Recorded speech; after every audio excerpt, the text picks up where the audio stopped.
Welcome back to our channel. Today, we're diving into an exciting new update for WhatsApp on PC that makes searching through conversations easier than ever.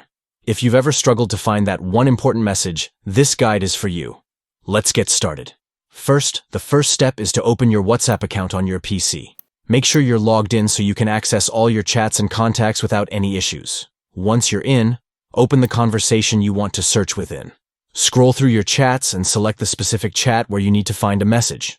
This could be a family chat, a group discussion, or a one-on-one conversation, whatever you need. Next up, look for the search icon. This is usually represented by a magnifying glass and can be found at the top of your chat window. Click on it to activate the search feature, which will allow you to look for specific messages. Now it's time to write the message you are searching for. Whether it's a keyword, a name, or a specific phrase you remember, type it into the search bar. As you type, WhatsApp will automatically begin filtering through your conversation to find matching messages. Finally, take a moment to find the message you are looking for. WhatsApp will highlight the search term within the conversation, making it easy to spot your desired message instantly.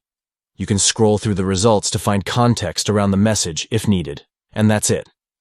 With these simple steps, you can swiftly navigate your WhatsApp conversations on PC. Stay tuned for more tips and tricks, and happy chatting.